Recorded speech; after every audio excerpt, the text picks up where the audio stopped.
Okay, good afternoon and welcome to the Austin Software Cooperatives Meetup Group. We will be reviewing the second half of Mutual Aid, A Factor in Evolution by Peter Kropotkin. And we're hopefully we're able to get through the rest of it this time. And we have the mind map that we normally use to help people follow along. And let's get right into it. So uh, last time we left off, we got into chapter 5 a bit, but I'm going to dive into there again. But before I do that, a little bit of the overview of the second half of the book and kind of where I think the book is going, and people can chime in and what they think.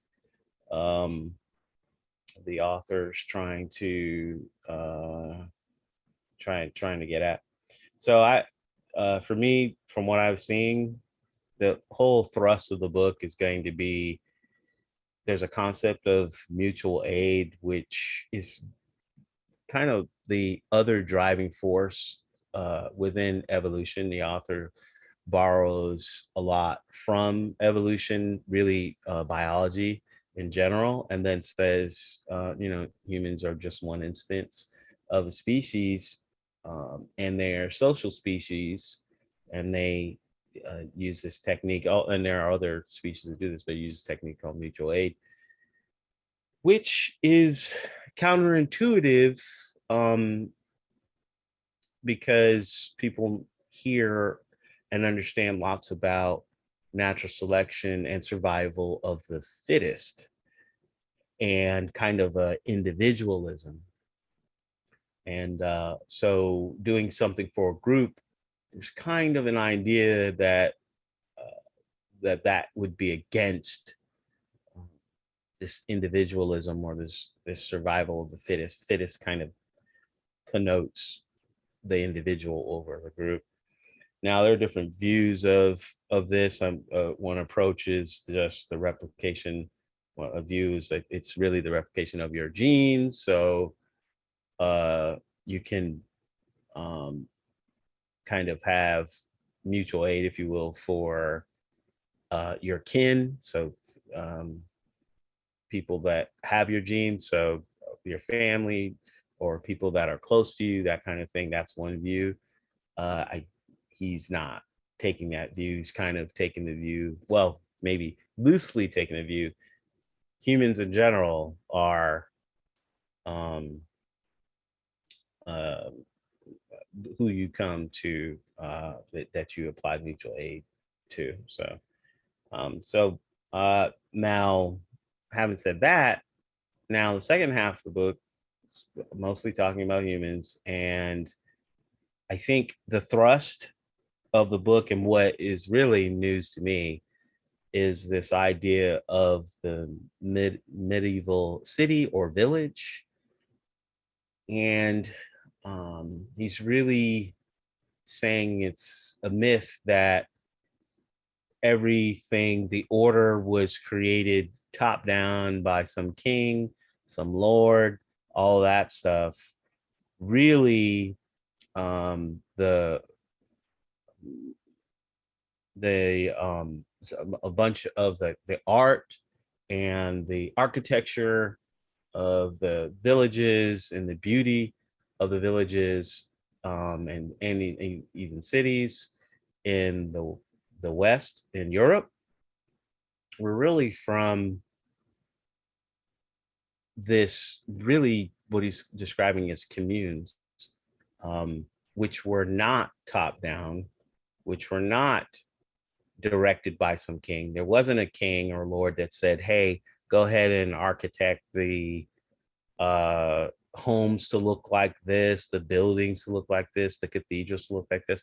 This was really uh, these secondary, or within these villages, he's saying it's primary groups like guilds, really artisans, before they were guilds, that get together and work on these things. And they are, besides that, there's also the way that they view or handle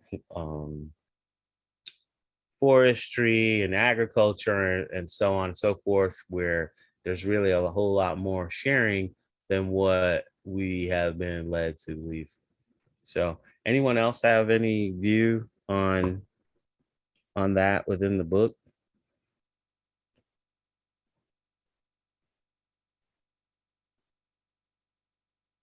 Okay, so I'm going to jump in here and get into chapter. I'm going to go over chapter 5 pretty quick. There's really 2 chapters that talk about the medieval village. Let me zoom in here a little bit more. So he kind of starts out talking about the barbarian side first, and then zooms in on the idea that there was kind of mutual aid and protection when what he's calling the barbarians would get together, and that was kind of the first mutual aid. So for the at the barbarian level, and then the cities, or I should say villages, kind of grew out of that. So here was like sociability, and the need for mutual aid and support are such inherent parts of human nature that at no time of history can we discover people living in small, isolated families fighting each other for the means of subsistence. That's kind of counter, depending on how you learned history or what have you. It's kind of like this myth of maybe if you think of it in the United States, you have the pioneers, and there's a family that goes out west and sets up shop somewhere, and maybe somehow they survive, kind of thing. And you can kind of think of maybe that was happening in Europe 1,000 years ago or something like that. And his argument is like, no, that's not the case. There are always clans and tribes maintained by an idea of common descent and worship of common ancestors for thousands of years. And this organization has kept people together, even though there was no authority whatsoever to impose it. So the whole idea of authority, do we need authority or not? Uh, he's saying that no, you don't. You can get very far without authority. He's kind of saying really you don't really need it at all.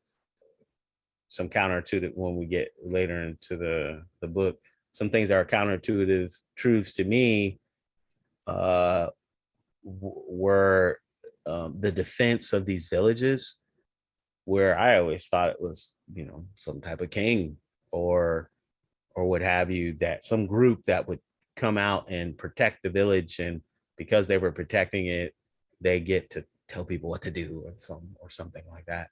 And he's saying no. The way that these villages were formed, and at the barbarian level it's obvious, but even with when they started moving towards villages, um they were protecting themselves against robber barons, and even against, he talks about nobles and what he calls lords, people that were actually trying to uh, get them or move them into serfdom. So we'll talk about that some more later. Um, see, the earliest barbarian codes already represent to us societies composed of peaceful agricultural communities, not hordes of people at war with each other. So I'll go back to this. So if you're familiar with Thomas Hobbes, he has the view of there's a state of nature of all against what he calls the all against all. It's the same guy that we get the concept of the social contract from. Basically, the idea is state of nature is everybody fighting each other, and so in order to stop that, you need really a strong person, a strong government, which he calls the Leviathan, like this, that comes in and creates peace. And so when that happens, it kind of sucks because now you're going to have to submit to the Leviathan or to this authoritarian figure or hierarchy, but now you don't have to defend yourself against your neighbor. So that's the trade-off. That's kind of really, there's a whole, I'll almost say that's really a majority of really philosophers or people that try to reason about the legitimacy of government in general come from this premise of state of nature is all against all, so you need strong authoritative structure, whatever it is, government or authoritarian figure, whatever it is, to stop that or to deal with that. And so he, uh, Kropotkin, really denies that in this book, and that's really kind of a tenet of anarchism in general. Uh, so let's see here. These barbarians covered the country with villages and farmhouses. They cleared the forests, bridged the torrents, and colonized the formerly quite uninhabited wilderness. When they left the uncertain warlike pursuits to brotherhoods, schola, and trusts of unruly men gathered round temporarily chieftains who wandered about, offering their adventurous spirit, their arms, and their knowledge of warfare for the protection of populations, only too anxious to be left in peace. So kind of different than what you would think of as a barbarian. The word barbarian to me just means somebody who's just constantly beheading people all day. So, all right, let's see here.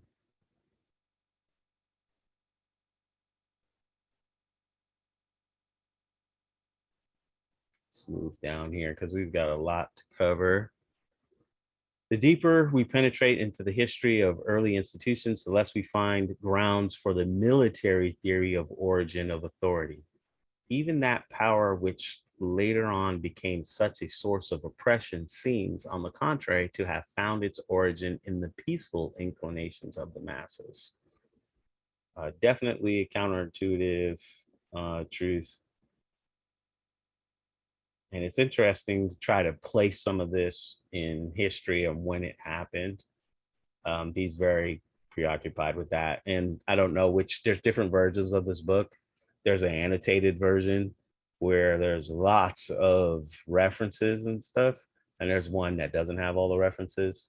It probably would be a good, um, probably would be a good study to go down and read some of these references. All right. So there's a bunch of stories where he's building up the idea of these villages, and now we're still at the barbarian level, but these villages would form and they were self-sufficient, but they didn't have central authority. Right. So when in the 9th and 10th centuries, the invasions of the Normans, the Arabs, and the Hungarians had demonstrated that military schola were of little value for protecting the land, a general movement began all of Europe for fortifying the villages and storm walls and citadels. Thousands of fortified centers were built by the energies of the village communities. And once they had built their walls, once a common interest had been created in this new sanctuary, the town walls, they soon understood that they could henceforward resist the encroachments of the inner enemies, the lords, as well as the invasions of foreigners. A new life of freedom began to develop with the fortified enclosures. Again, here, the lords were people who basically they were trying to exploit people. They were trying to they were trying to say, we own this land, you live on this land, you're going to be a serf, and whatever you farm or whatever, I own it, that kind of thing. That's going to be reoccurring in the book. And then so that's kind of the inner enemy. And then you had invasions of foreigners. So this is kind of the moving between from barbarian mode into village mode.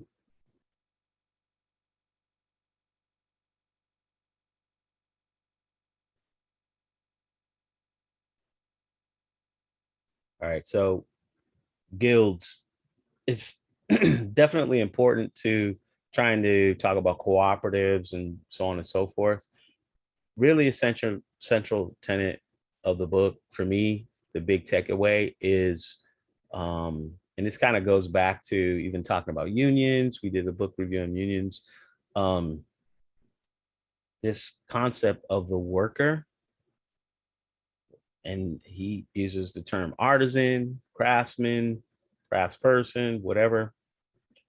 Um, there's some type of camaraderie, and this is where the mutual aid comes from. When you're working alongside someone and you have these general interests, so you both are metal workers, stone workers, building homes or what have you.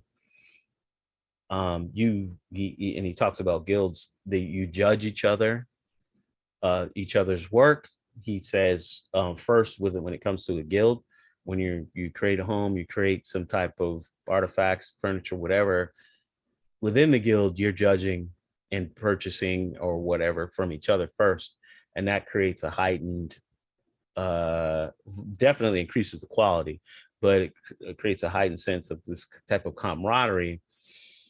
And then you go out to sell or exchange really with others after that. But this interaction of the working alongside and the economic activity, that is the basis for really the mutual aid. That interaction is what makes you familiar with each other. So beyond the family entity, as we saw earlier, it families aren't necessarily the base unit. It's it's really going to be these artisans and so on and so forth. So he villages and artisans are, and which become later guilds within the village. Those are the, you could call it centers of power, but it's really the centers of mutual aid, where people are resolving conflicts, reasoning with each other, and figuring things out within those associations. Okay, so, and then on the other side, just to keep it all in context, the opposing force is the group that is the Leviathan, the top down, the Lord, who wants to say, you all are inefficient where you're, as far as managing this land, developing this land, or what have you. Um, and you can't protect yourself either. So, um, swear allegiance to me and I'll protect you, or I'll direct your development of the land or what have you, and everything will be more efficient than what you've been doing. This is the reoccurring theme in these next few chapters.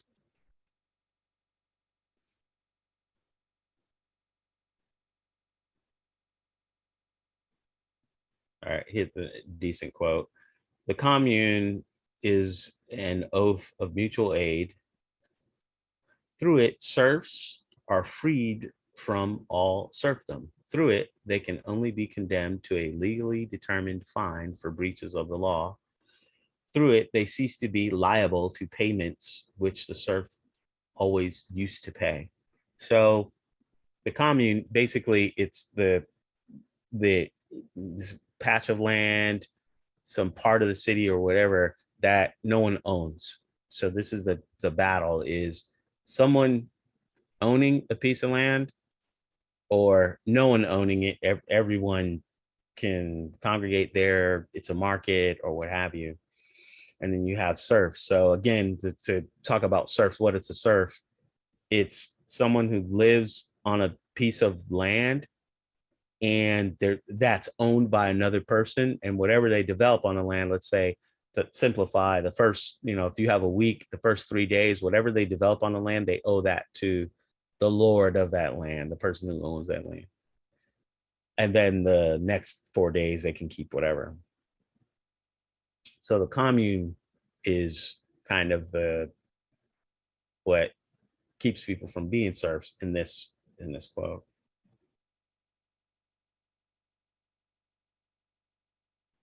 Another thing. So there's a concept of city, there's a concept of village or city, or what have you.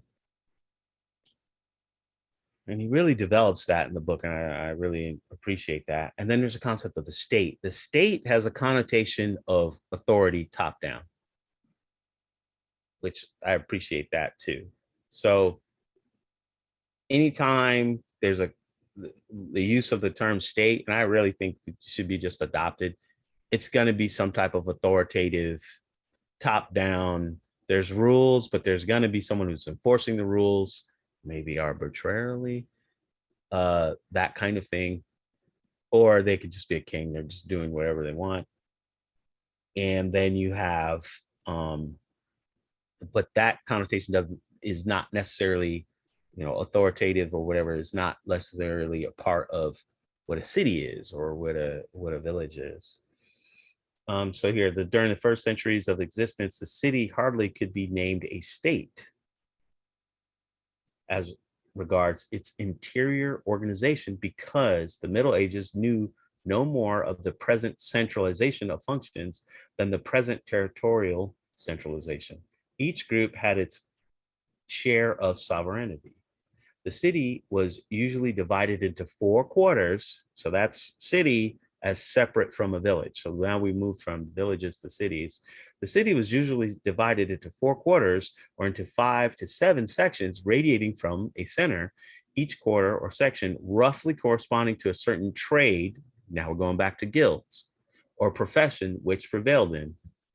That, makes kind of, depending on, kind of maybe familiar with that kind of thing. Like this is I don't know, this a certain artisan type quarter of the city where people are trading, I don't know, type of furniture or woodworking, and here's the metalsmith side of the city or what have you. But the whole concept of saying that this is like the city, and he develops this more, but we probably don't have enough time, but guilds are have this influence in a part of the city, and it's kind of all encompassing. So there's the guild, obviously you're working on metal, you're working on wood, but also there's this, okay, we're being attacked.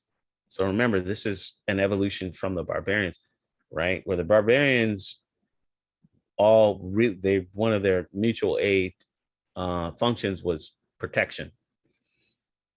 And then we started walling off the cities and all the stuff. You still have the concept of protection. That's always been there. Now the guild is on top of that. And you have this camaraderie from working against, not working against, but working with other people, comparing your craftsmanship with other people within your guild, and then also trading. And then all of a sudden, oh, we got robber barons. Oh, we have all these other things. We got to take up arms. So that always was there. That's just, the guild is an add-on to that. Now, it's important to keep in mind, all this is happening without some type of king, some type of lord, some type of central authority. So this is flying in the face of the war of all against all. You got to have a social contract, you got to have a Leviathan and all that stuff. So that's what this goes against, what the author here is saying. That's important to keep in mind, because this is not, and I think it's true. In the end of the book, he talks about you get lots of stories about central authority is needed in order to have civilization. And you don't get this story very often, this concept of the villages that didn't have central authority and they were operating just fine. So here we go again. Okay, in short, the more we begin to know about the medieval city, the more we see that it's not simply a political organization for the protection of certain political liberties. It was an attempt at organizing on a much grander scale than a village community, a close union for mutual aid and support. for consumption and production, and for social life altogether, without imposing upon people the fetters of the state, but giving full liberty of expression to the creative genius of each separate group of individuals in art, craft, science, commerce, and political organization. Okay, before I go on to the next, does anybody have any questions or comments about this chapter? All good so far. All right.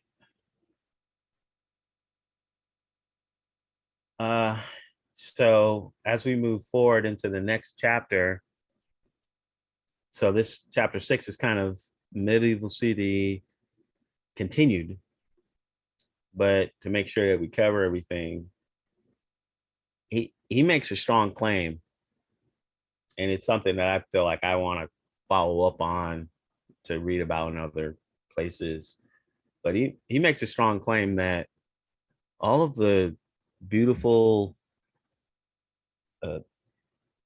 architecture of buildings and homes were really in this done by these guilds. They were not done by some type of top-down architecture lord or whatever, in the format of in a with a central authority. They were done where there wasn't a lord controlling everything and all of that, and then that was what allowed for this creativity of what oftentimes is associated with the beautiful architecture in Europe. It's really on the home side, but even actually in the cathedrals as well. So I don't know about for you all, but for me, I kind of had this idea that there was some king somewhere that said, "Hey, I'd like a cathedral that looks great and lots of gargoyles, get to work." And I don't, that really doesn't make sense, but I kind of had that in the back of my mind. And then I don't know, somebody gets to work, Michelangelo or somebody, I don't know. And he's really saying nope. And he has a strong quote where he says, there's a 300-year span where it was really the guilds kind of really internal competition and internal checking of each other, and this development and building of wood, stone, homes, cathedrals, what have you. And it was not the, something being demanded by a central authority. So I mean, did you all think, I don't know, maybe I'm crazy, but how did you all think that this was like the cities in Europe were being built?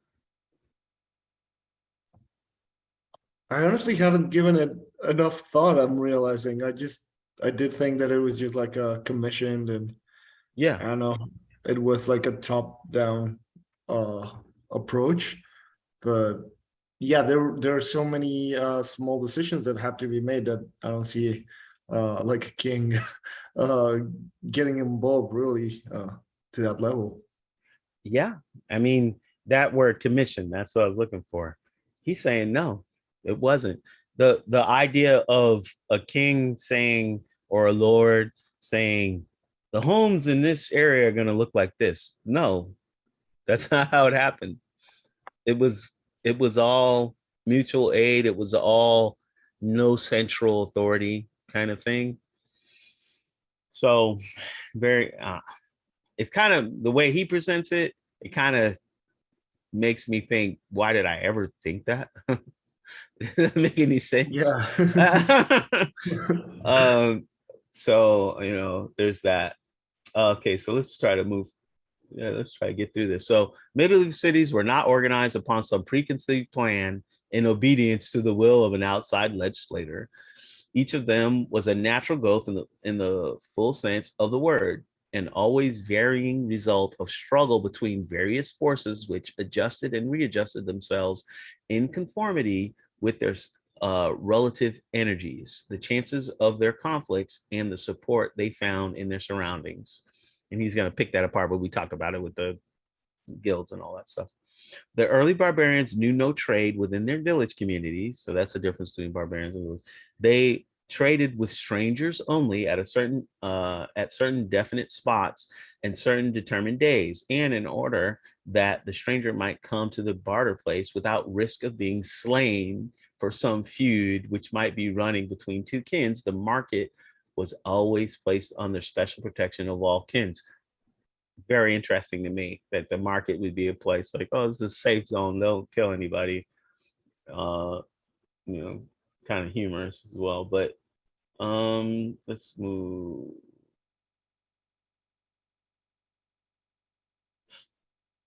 All right, I think this is important. So the whole idea, and I remember, I don't know, some history teacher I had in like 10th grade or something like that, and you kind of hear about there used to be guilds, and with the guilds, let me make sure. Okay, we're good.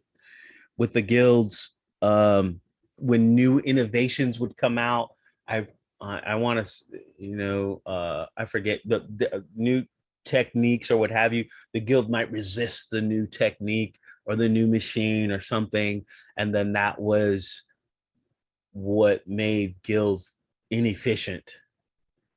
Um, or they kind of guilds can do things like kind of um,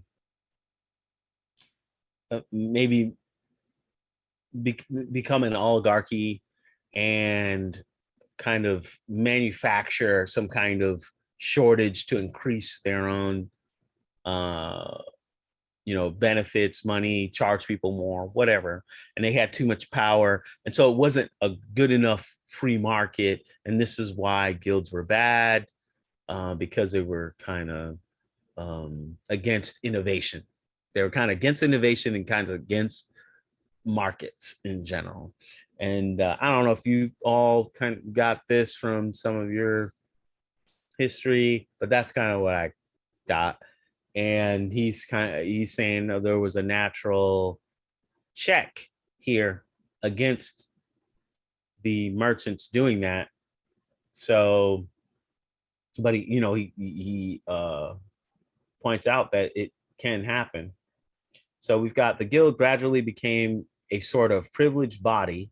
It jealously prevented the outsiders who soon began to flock into the free cities from entering the guild, and kept advantages resulting from trade for the few families which had been burghers, which is kind of, I guess, where we get the word bourgeoisie from, at the time of emancipation. There evidently was a danger of merchant oligarchy being thus constituted. But already in the 10th century, there, and still more during the next 2 centuries, the chief crafts, also organized in guilds, were powerful enough to check the oligarchic tendencies of the merchants. So, and he talks about this in other places, but there were, there could be kind of smaller guilds, smaller groups of artisans and stuff like that, where they would uh, do their innovations, and it would check the same kind of idea of what you would think in markets and capital or what have you was present here, kind of the point. So you didn't need to have some type of all-encompassing structure to bring in something that stops oligarchy, or something that stops this manufactured um um I guess dumbing down or reduction of competition. Okay, this is interesting. The medieval artisan did not produce for an unknown buyer or to throw his goods into an unknown market. He produced for his guild first. We were talking about this earlier, for a brotherhood of men who knew each other, knew the techniques of the craft, and in naming the price of each product, could appreciate the skill displayed in its fabrication or the labor bestowed on it. So that's different than a market. now. So his argument is, before you're creating something, create some shirts, shoes, or whatever, and you all get together, you go to the market, right? Remember, the city is separated into these quarters.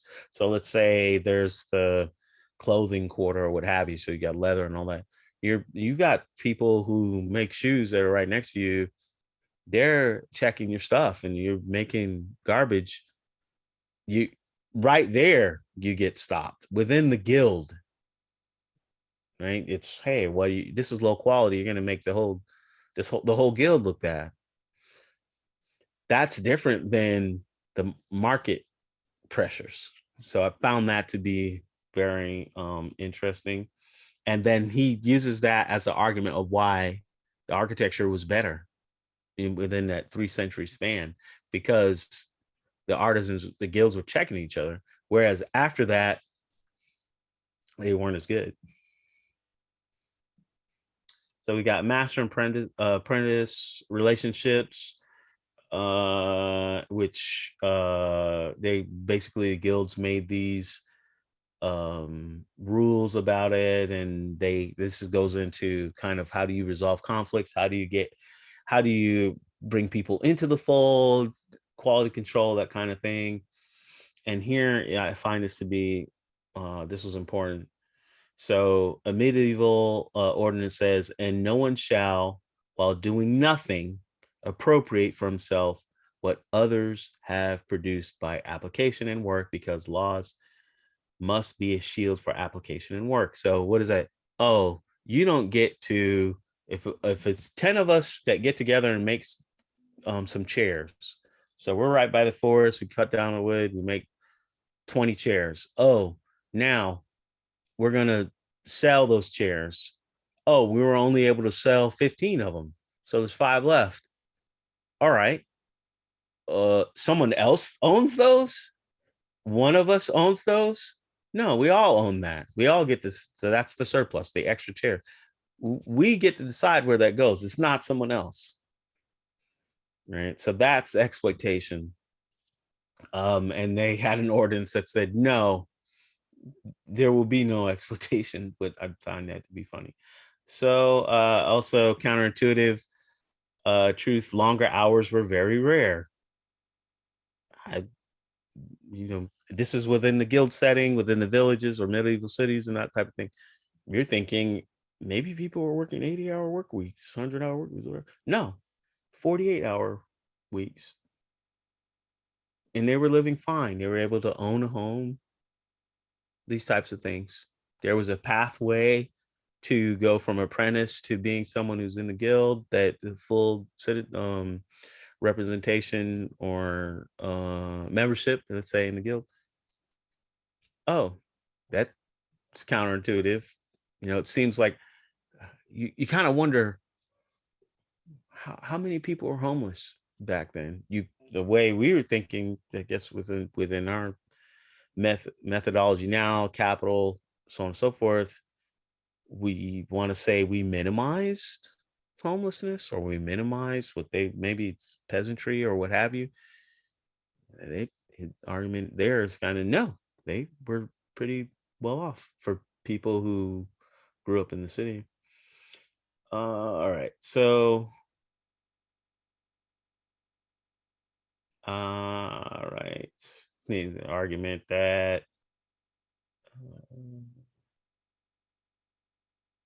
all right, we talked about this. The medieval guild, like a medieval parish, street, or quarter, was not a body of citizens placed under the control of state functionaries. It was a union of all men connected with given trade, buyers of raw produce, sellers of manufactured good, and artisans and masters, companies and apprentices. So this is kind of going again against the idea of some type of central authority. We have to move faster, but I think this is really important, though, that goes against the idea of, okay, you have people making shoes or whatever, but you needed the lord or the king, you needed this group of knights or something to protect them. And they're saying, In reality, the medieval city was a fortified oasis amidst a country plunged into feudal submission. Let me make sure I'm talking about the right thing. But before I even talk, basically, there were situations where the city was able to, not the city, but the guilds would take up arms. And they were able to protect themselves. The real battle was between the guilds and the lords. The lords were the ones that were trying to impress a central authority and say, now you're serfs, against the guilds, the unions, you say, the people who are practicing mutual aid. It was not a big deal for the guilds to defend themselves against robbers. They were able to do that. It was more of people that kind of got together and said that want to be the Leviathan. The guilds, sometimes they were able to protect themselves against those people, the really organized military, like you say, Kim, and sometimes they weren't. And that's his position.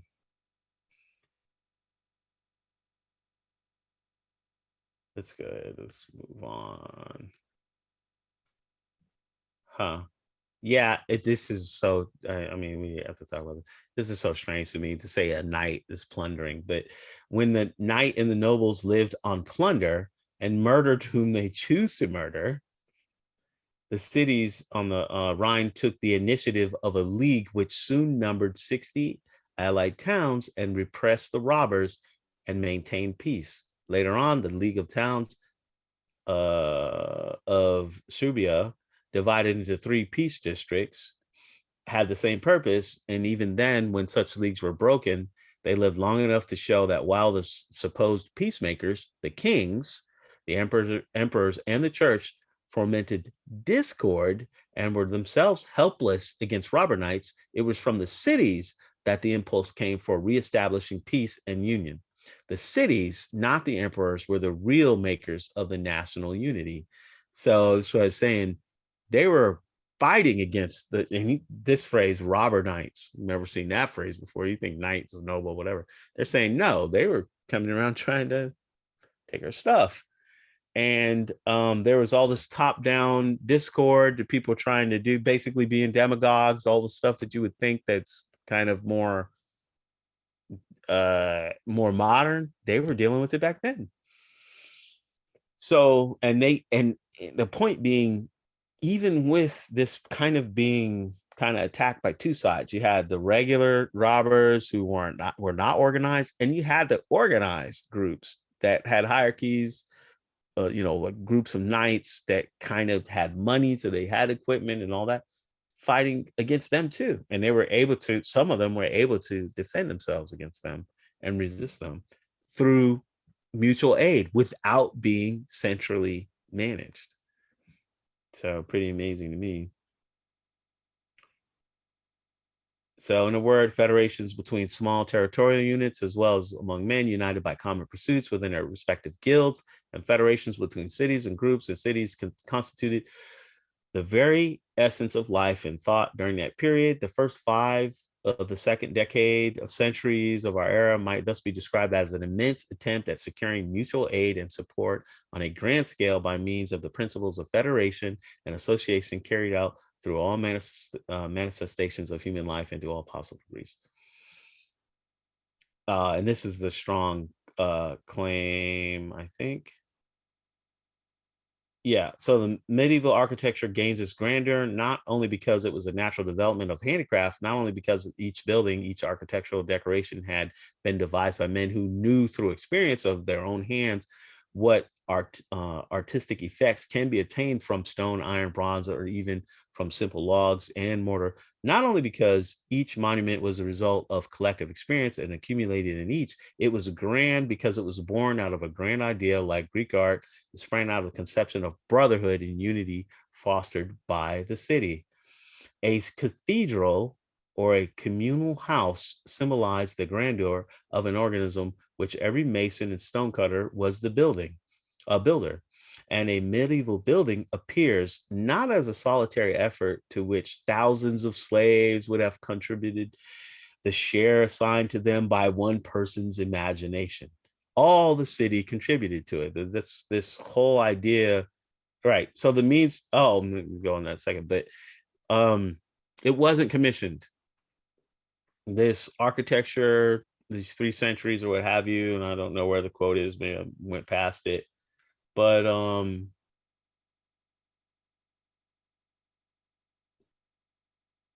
oh, here it is. The results that a new move which mankind made in the medieval city were immense. At the beginning of the 11th century, the towns of Europe were small clusters of miserable huts, adorned but with low, clumsy churches, the builders of which hardly knew how to make an ark. The arts, mostly consisting of some weaving and forging, were in their infancy. Learning was found in but a few monasteries. 350 years later, the very face of Europe had been changed. The land was dotted with rich cities surrounded by immense thick walls, which were embellished by towers and gates, each of them with a work of art within themselves. The cathedrals, conceived in a grand style and profusely decorated, lifted their bell towers to the skies, displaying the purity and form of the boldness of imagination which we now vainly strive to attain.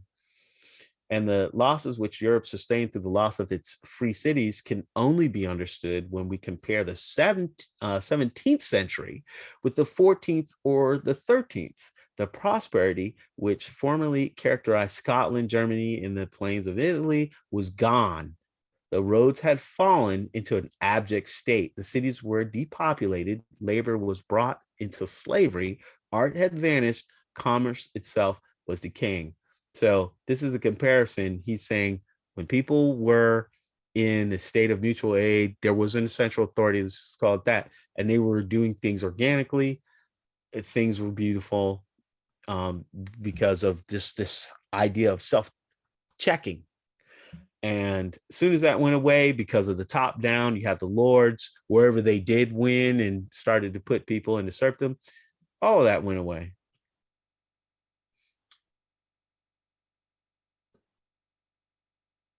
Let's go ahead and, so is any questions about, I guess we can, let's go into, basically the whole, he kind of lays it at the feet of the driving force for the central authority is Rome. This mythology of, okay, you have the hero, it's kind of, you could say propaganda now, but the idea that there is a strong person on top that's going to, I think he calls it Caesarism, that's going to come in and create order. We call it, the whole Leviathan, all against all, that kind of thing.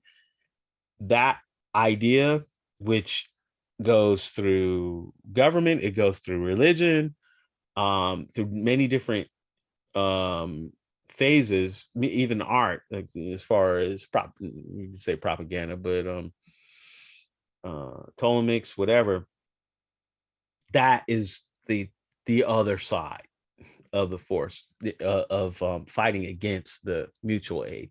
It's what says you all can't, and I would argue kind of the thrust of what we get in our history is along those lines too. You need to have a strong central authority that's going to organize everything. Otherwise, it's going to be inefficient and people are going to be killing each other.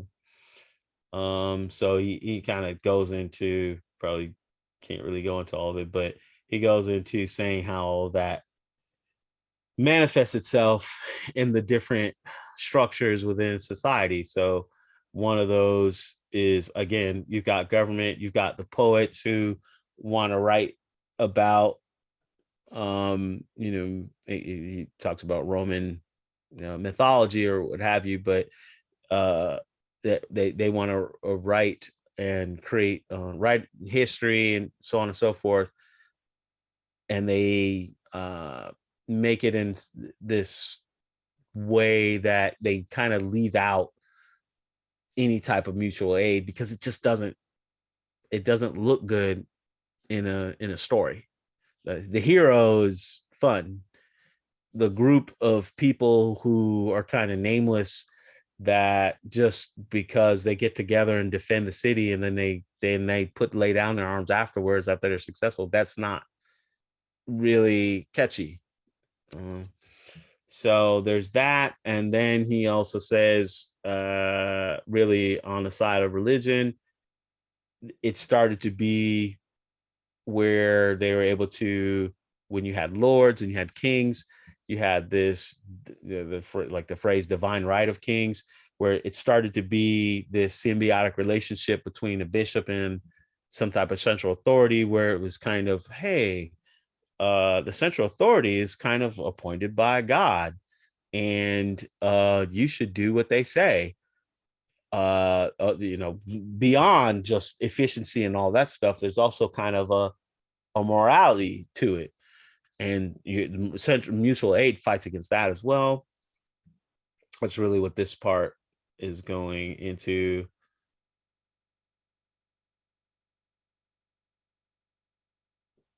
Yeah, the Roman law. Of course, he talks about the lawyers, which always get a bad rap,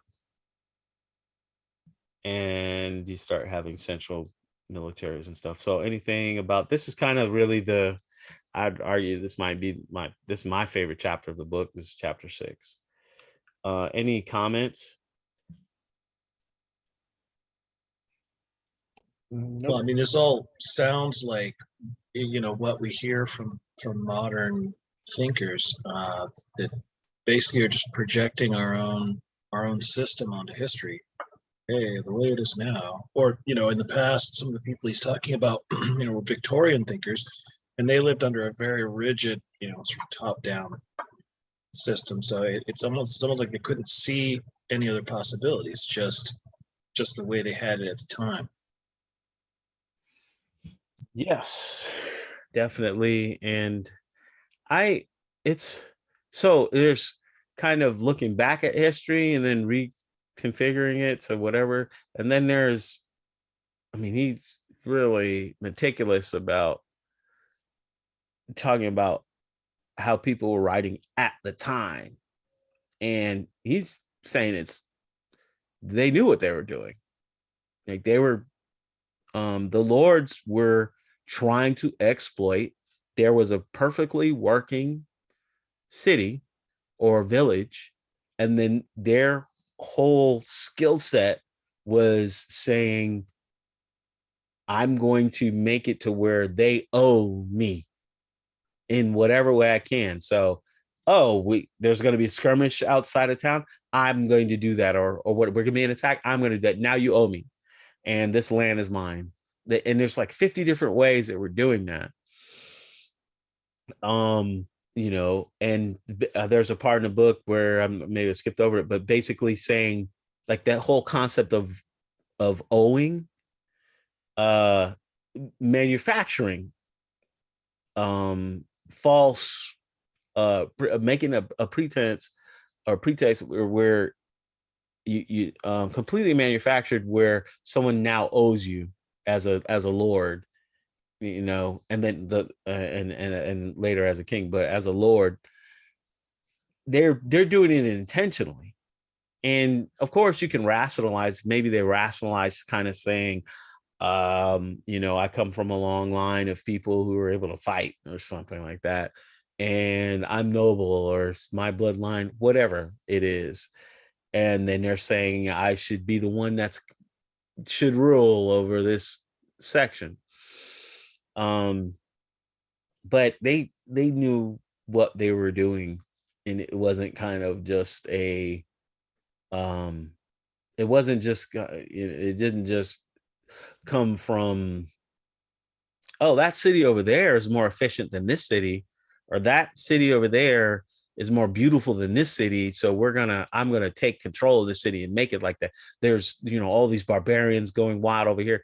No, they were really trying to take something that was kind of perfectly fine and control it and exploit it and that kind of thing. That's the idea. That's what I'm getting from him. we won't be able to get into it, but he really uses Russia as an example. He's kind of, it's more pure as far as how it went from people being, having villages, so on and so forth, and able to participate in mutual aid, to being controlled by lords. But it'll probably be too much here. Say but the truth is that nowhere did the village community disappear of its own accord. Everywhere, on the contrary, it took the ruling classes several centuries of persistent but not always successful efforts to abolish it and confiscate the communal lands. So they're really trying to say that area that's not only owned by anyone, I can own it and be more efficient.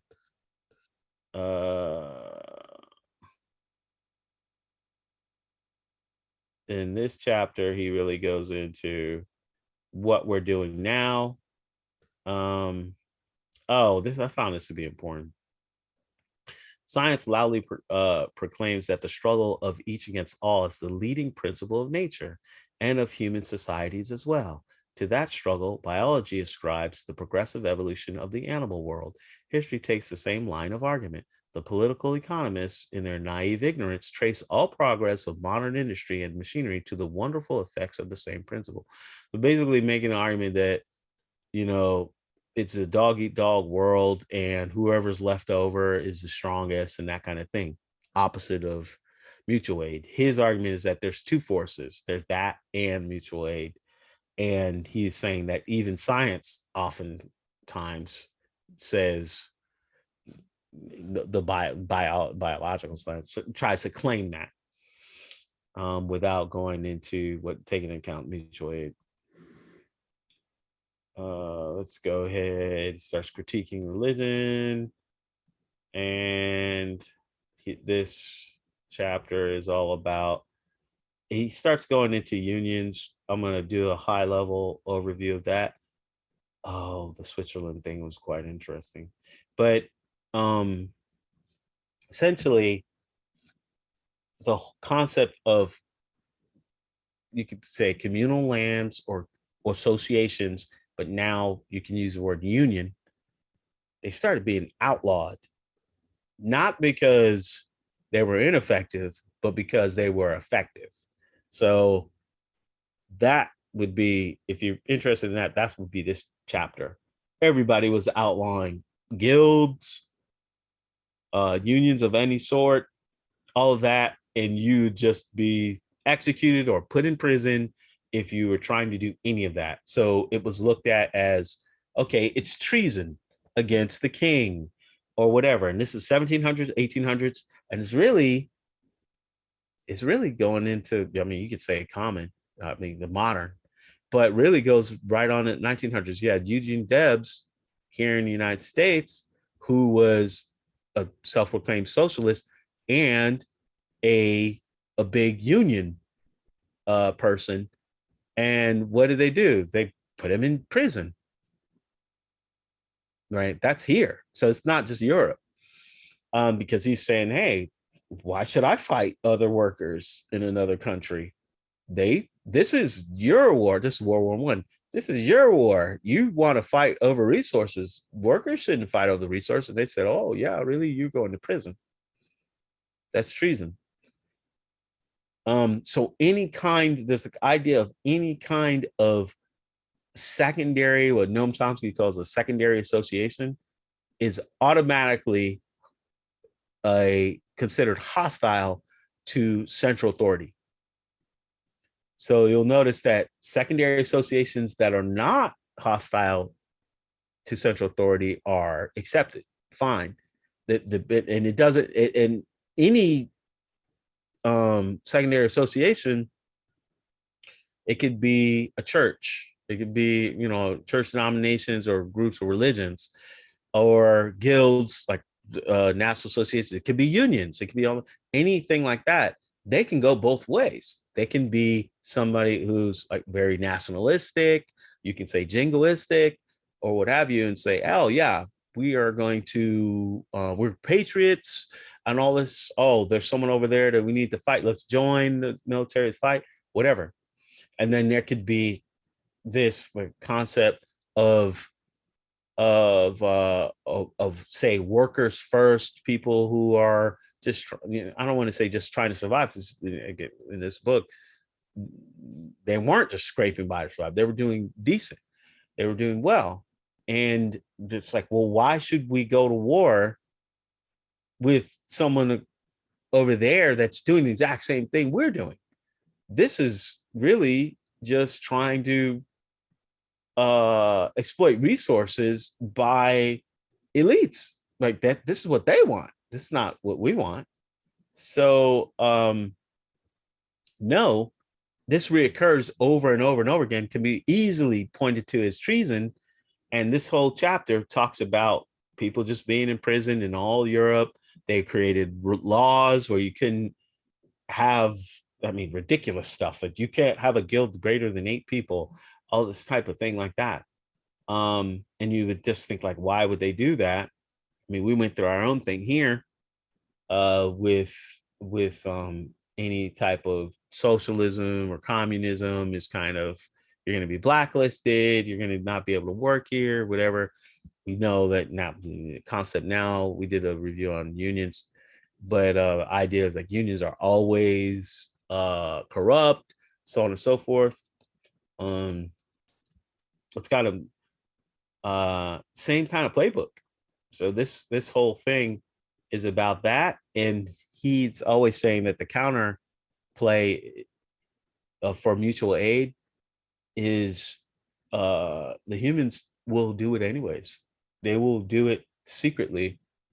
They will create a union or an association or what have you and still get it done. So even with the authority fighting against it, that's just another force. The same as the force of nature that you're going against as far as, okay, natural disasters or whatever. And the idea that you need to have, he has an example here where people that were out at sea that could drown or what have you during winter, okay, that needs top down hierarchy in order to have people that go out there and save people. And it's like, no, here's an example of what do you call it, like the lifeboat association of people who just go out there and risk their lives and go save people, and sometimes they die and all that stuff. They ain't even really getting paid, any of that stuff. Volunteer, just like volunteer firefighters, that's mutual aid. All right, so I think we're kind of heading over. Let's close this. I think one more, I mean, the let's go to the conclusion, but I think one last thing I think is a major point or thrust in the book,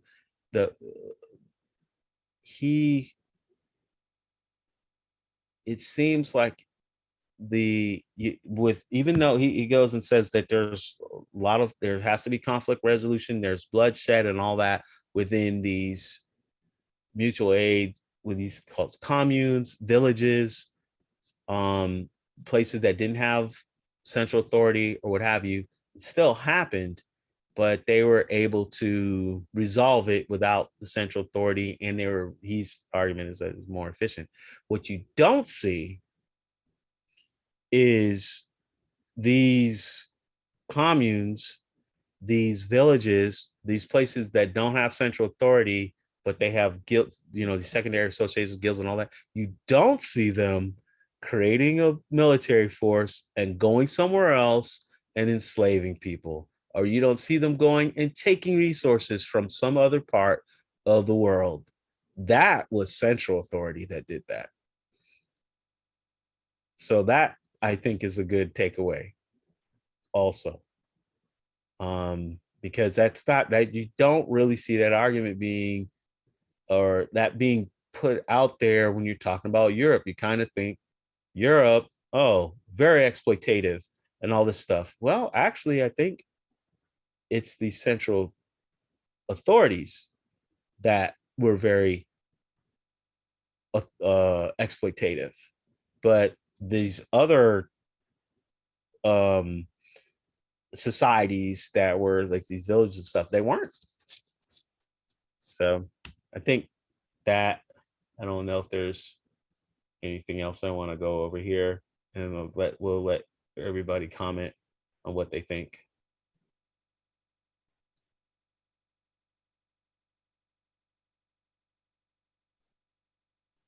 I mean, does this